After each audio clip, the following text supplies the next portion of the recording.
Hello students, reflection of light के part 3 start करते हैं हम स्फेरिकल मिरर से। स्फेरिकल मिरर्स होते क्या हैं? लेट करते हैं हमारे पास एक होलो स्फीयर है। हमने इसको कंपास के हेल्प से ड्रॉ किया। कंपास का सेंटर यहाँ पर है, इस स्फीयर का सेंटर यहाँ पर है। कंपास को यहाँ पर रख के स्फीयर ड्रॉ किया। अब इसको हम दो हिस्सों में कट कर लेते हैं, दो इक्वल पार्ट्स के अंदर कट करते हैं। हमने ये माना है कि एक स्फेरिकल बॉल है जिसको हमने दो हिस्सों में कट कर लिया। अब कट करने के बाद हमारे पास दो सेमीस्फीयर आ जाते हैं। एक सेमीस्फीयर को हम यहाँ ड्रॉ कर लेते हैं। ये सेमीस्फीयर हमें कंपास को उतना ही ओपन करके रखना है जितना स्फीयर को ड्रॉ करते हुए लिया था। सेम साइज ओपन होना चाहिए कंपास का। ये हमने दो सेमीस्फीयर ड्रॉ कर लिए। अब जहाँ पर कंपास के निडल को रखा था वो पॉइंट मार्क कर लेने, एक यहाँ पर था और एक यहाँ पर। तो ये दो सेमीस्फीयर हैं जो हमने एक स्फीयर से लिए हैं। अब इन दोनों सेमीस्फीयर को हम राइट साइड से पॉलिश कर देते हैं। राइट साइड से पॉलिश करने का मतलब है लेफ्ट साइड इनकी रिफ्लेक्टिंग बन गई है। अब ये एक मिरर की तरह बिहेव करेंगे और इन दोनों मिरर्स को बोलते हैं स्फेरिकल मिरर्स या कर्व्ड मिरर्स।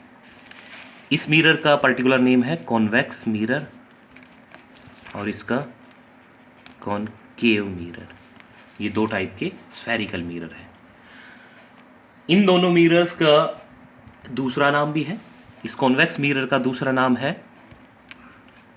डाइवर्जिंग मिरर और इसका कन्वर्जिंग मिरर।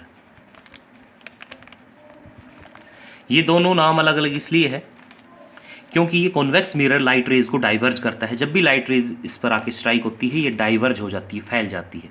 अगर पैरेलल आती हुई लाइट रेज स्ट्राइक करेंगी तो फैल जाएगी, इसलिए इस मिरर को डाइवर्जिंग मिरर कहते हैं। और लाइट रेज जब इस मिरर से कॉन्केव मिरर से आके स्ट्राइक करती है तो कन्वर्ज हो जाती है पॉइंट के ऊपर, इसलिए इस मिरर को कन्वर्जिंग मिरर कहते हैं। अब इन दोनों मिरर से रिलेटेड कुछ पॉइंट्स हैं जो हमें ध्यान रखने होंगे।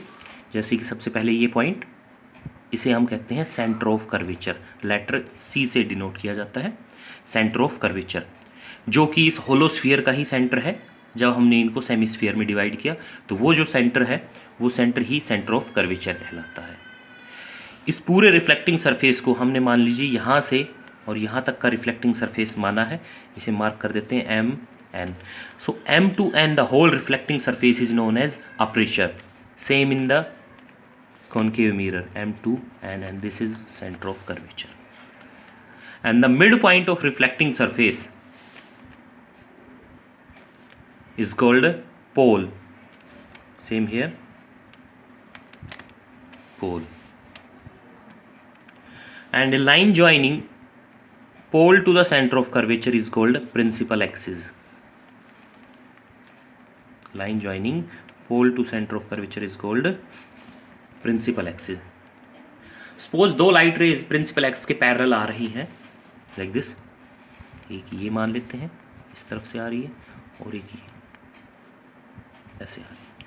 तो ये लाइट रेज मिरर से स्ट्राइक होने के बाद डाइवर्ज हो जाएंगी और डाइवर्ज इस तरह से होंगी कि हमें अंदर एक पॉइंट से आती हुई दिखाई देंगी। ये इस तरह से डाइवर्ज होंगी और अंदर किसी एक पॉइंट से आती हुई दिखाई देंगी and that point is called focus और principal focus.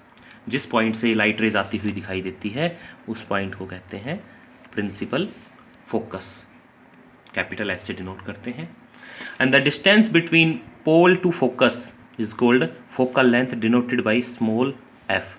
The distance between P to F and the distance between P to C, this radius is called radius of curvature denoted by R. और एक relation है इस small F और are के बीच में। ये जो स्मॉल एफ यानी कि फोकल लेंथ है ये रेडियस का हाफ होती है। So we can write F small F is equal to R by 2। This is the relation between radius of curvature and focal length. और ये सारी चीज़ें सेम होंगी इसमें, बट फ़र्क ये होगा कि ये कन्वर्जिंग मिरर है तो लाइट रेज इसमें स्ट्राइक होने के बाद एक पॉइंट पर मिलेंगी, डेफिनेटली एक पॉइंट पर मिलेंगे and that point will be known as focus. Convex mirror के केस में एक पॉइंट से अराइज होती हुई दिखाई देती है, बट कॉनकेव मिरर के केस में लाइट रेज एक पॉइंट पर मिलती है। That point is called focus और principal focus. Same the distance between pole to focus is called focal length and the distance between pole to centre of curvature is called radius of curvature and the relation is same for both the mirrors. The characteristic of this mirror, convex mirror, is that it can diverge the light rays, so it is known as diverging mirror. This mirror can converge the light rays, so it is known as converging mirror. And physical identification is that अगर हम इसको touch करें, it is bulging out from middle. The reflecting part of the convex mirror is bulging out, बाहर की तरफ उभरा हुआ, from middle, and concave mirror is bent in from middle. ये अंदर की तरफ धसा हुआ होता है बीच से. हमें बीच से चेक करना है, बीच से जिस मिरर का पार्ट बाहर की तरफ उभरा हुआ हो that is called convex mirror, और बीच से जिसका अंदर की तरफ धसा हुआ हो that is called concave mirror. दोनों के अलग अलग यूज़ हैं, डेली लाइफ में आप देखते भी हो, उनके बारे में बाद में डिटेल में बात करेंगे. इसके बाद हम नेक्स्ट पार्ट में डिस्कस करेंगे इमेज फॉर्मेशन से रिलेटेड रूल्स के बारे में. Thanks for the now.